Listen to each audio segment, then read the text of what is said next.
Good morning, guys. Welcome back. So as you guys seen, if you guys have followed along on the videos, just posting whatever I can, and right now I figured just make a video, see what happens and see how it goes. Today we got a little bit things planned as far as the all-wheel drive sedan goes.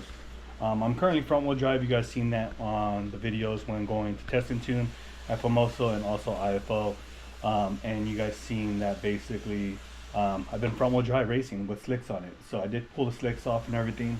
I did come to find out that my transmission is unfortunately hurt. You guys seen, I think I explained it at the IFO, doing so many third gear burnouts, and second gear you guys seen I was having some issues. Second gear would not let me in, and coming out of second into third was giving me an issue, and then also third to fourth was giving me an issue on the elimination. That's when I ended up losing at the eliminations. I took my L. It is what it is. But I think if the car would have had all the gears, we would have most definitely been in the second round of eliminations, and we probably would have lost.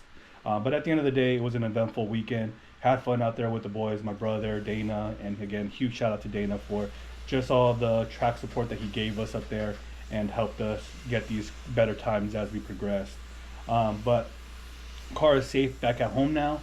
And honestly, man, I feel like it's time to change something up on the car. Something I've been wanting to do, been debating on doing it for the last couple of months. You guys all know that the MF10Ls are green, matching the car. It's dope. I love the color, but I think it's time to switch it up now. And I am going to be taking off the wheels now and putting on my M7s temporarily. Meanwhile, I send my wheels off to Bulletproof powder coating in San Bernardino. They recently did a homie of mine, Mike EG, his car's tanks, Mugen R&Rs, and he redid them and they came out perfectly fine. A really good quality. I spoke with them. They are going to ceramic coat them and they are going to be repowder coating these. I'm not going to tell you guys the color. We'll have to wait on another video when I pick them back up to see what it is. But right now, let's go ahead and remove the MF10Ls, put the M7s on, and then head over to Bulletproof to get the wheels dropped off. They will dismount the tires and they're going to do everything and then notify me when it's done. Right now I have my truck in the background getting washed by the homie Izzy at Wash Bros. So I'm waiting for him to wash it. So once he washes that, then we'll go ahead and head over there to Bulletproof.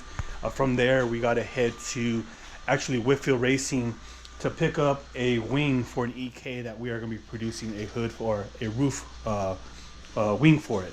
So we are going to be vacuum infusing those wings for him and making them for him, but we needed that one so we can create the mold and that way we can have the jig for it. So we'll probably head over there after or before, and then we'll head to San Bernardino to get these wheels powder coated. So pretty much, guys, let's go ahead and get these wheels off and get them all taken care of so we can head to get our day started.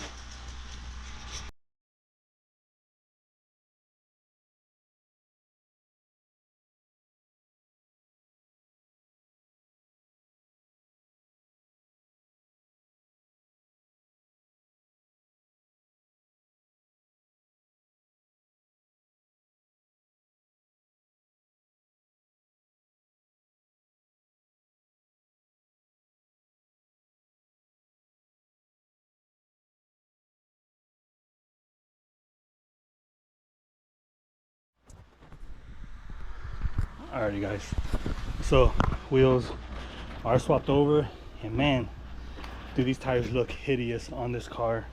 And this is the reason why I run 225/50s on my setup. They look horrible. Look at that gap, and I can't go lower, guys. I cannot go lower whatsoever because of my exhaust setup. Thank God this is only temporary. I'm gonna probably polish these out. I am probably gonna order two different 225/50 R888s so that I can put on these, and then I'll put two of the other ones on these wheels, along with swapping over my Mickey Thompson ET Street R's, the two here, swapping them over to two of those, and then keeping two of those on the front for when we are. But we'll see how that goes. We got to see how everything's going to work out. But for now, I think that's the route we're going to go. Probably put two of those, the Mickey Thompsons, onto the MF10Ls. and then put the other two onto here and find two more R888 225 50s, because again, it just makes more sense, at least for me, to be able to do it this way. The Mickey Thompsons, they're gonna have to be put to use. If not, then I'll see if I can sell them, but I need them, I guess you can say, in a sense, because it will help me with all-wheel drive. At least it will help me. I have a feeling that it will help me. I'm not expert on it, you know what I'm saying, but for it being a slick drag radial, or kind of a drag radial, street radial, I think I can put those on the front when we do runs, and then rock them in the back or the front, whichever way.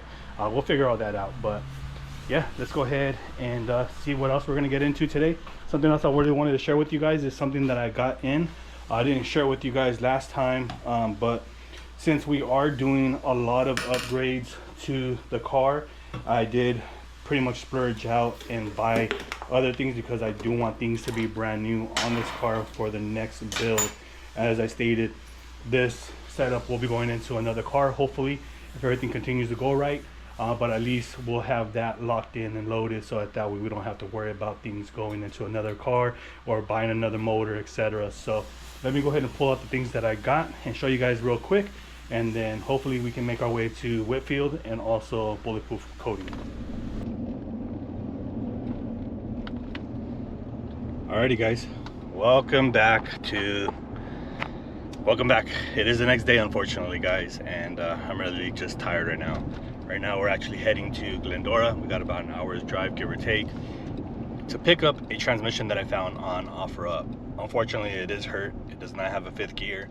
I did speak with Brandon. We have shit up. He says it's an easy fix. He says he may have the parts there, because he did some transmissions with gears, so the gears he should have. So I'm gonna go pick this transmission up. It's for a really good deal. It's too good of a deal to pass up, because either way, if it doesn't work or there's more issues with it, I can easily part it out and sell pieces by piece. So transfer case goes for 300 bucks, give or take, and also the housing of the transmission goes for anywhere from $200 to $300, because it is the older, it is the better style one, where it has the VSS in the back of the trans and not on the side of the trans in front. So it does have value to it no matter what. So let's go ahead and head over there, pick this transmission up, and then from there we got to head to a homie's, pick up some other stuff that I had him make for me, because I need them for the carbon fiber hoods that I do produce. So let's go, guys. Alrighty guys, so we just picked up a trans, 5-speed manual CRV trans, all-wheel drive. So it's good to have a spares, as I stated. So now the trans is locked in, let's go ahead and head out, because let's see, actually, what's not locking out? This is not locking in. So. All right, trans is stable now. Shouldn't be running around. So let's get back to the homies, pick up these parts, and head back home. Alrighty guys, so we're back home finally. It's been a couple of hours. As you guys seen, we made our way down to go get a transmission. I don't know if I showed you guys that. I don't think I did, but this is the transmission that we ended up picking up. So it is a CRV trans for the 2003 Honda CRV. He replaced it with the JDM one. This one does not have a 5th gear. It is what it is. I'm okay with it, because again, I am gonna have it rebuilt with the homie Brandon. We're gonna clean up the case, vapor hone it, make sure it's all good, and then we are gonna be adding an LSD, fixing the 5th gear, and making sure all the synchroids and everything are good. So by the time I put enough money into it, it's like I would have paid for a stock one, but it will have an LSD in it, you know, and upgraded other parts that we have. And if things don't work out and there's more damage to it, again, I can easily sell this transmission casing for 300 bucks. The transfer case alone is basically really ideal to keep as a spare, because you know, we do tend to go through these, especially us in all-wheel drive. These can break. It's still worth 300, 350 bucks, 400 bucks, plus the shift selector and everything else, little brackets, stuff like that. It all adds up, and it's well worth having as a spare. And also the good thing about it is that I do have actually extra detent springs. I ended up buying them a while back. So here we have the shifter one, we have the detent springs here, I have another pair here, and then the other one is down here also. So I do have plenty of backup for all that. So for my built trans, I am putting a pair of those in here, and then from there I'll put the other ones in here that will have a backup. And the good thing about it is that S1 sells a block off plate, so I can run it in front wheel drive. Aside from that, we ended up stopping at my homie's pad. He goes by the name of JDM Pre-Runner. He does a lot of this work for a company, and he's the one that does all my brackets for the hoods. So he does every single one for the sedan, wagon, TRX ones, because they all take a specific one. They're kind of just a little bit off. Sometimes we have to use the same ones, and we tell people just drill out your hinges and then you'll have no issues. And then he also made me this dope little plaque, man. Huge shout out to him for this plaque.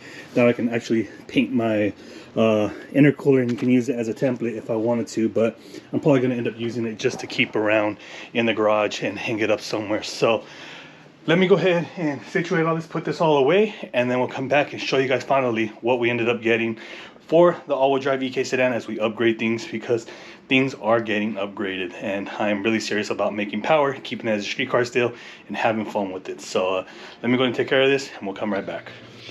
Alrighty guys, so let's go to get into it. So you guys can see the boxes that we got. So here we have the refurbished blow-off valve that I had in my car. It's not brand new, but it wasn't on there much time. So blow-off valve is here. We have that now for the new setup. All here. Huge shout out to the homie Zach, because he gave me a hookup. He also gave me extra seals, extra clamps, so that way if I need to swap it out to a different one, then I can easily re-weld them onto the charge pipe. So that's that one. Here we have the new wastegate. So I did go with another 45 because that's what the manifold is made for. I don't need more than that. I don't need to upgrade to the 60. No point of it. Extra flange also on top of the other flange that I have here, as this one is for the blow-off valve. So he gave me a few of them. So we do have brand new wastegate. All that is here, and we'll be golden when it comes down to installing that. Hopefully, as I stated, hopefully I get my motor back soon so that we can start the process on that. There is a surprise coming in that I'll show you guys later on. You guys have not seen it, but we'll see if I decide to show that. I do want to show it, but it all depends on this whole channel and how it goes. And then also I already opened this box just to make sure it's all golden and good. So this box right here, found on Marketplace. It was a good deal, and it's kind of what I wanted. So what I ended up getting, guys, was a brand new set of mounts. So these are Hassport mounts. They are black, so that way I can upgrade it on this car, and hopefully with the new car I can utilize the same mount that I have here for that kind of car, whether it's an EG or an EK.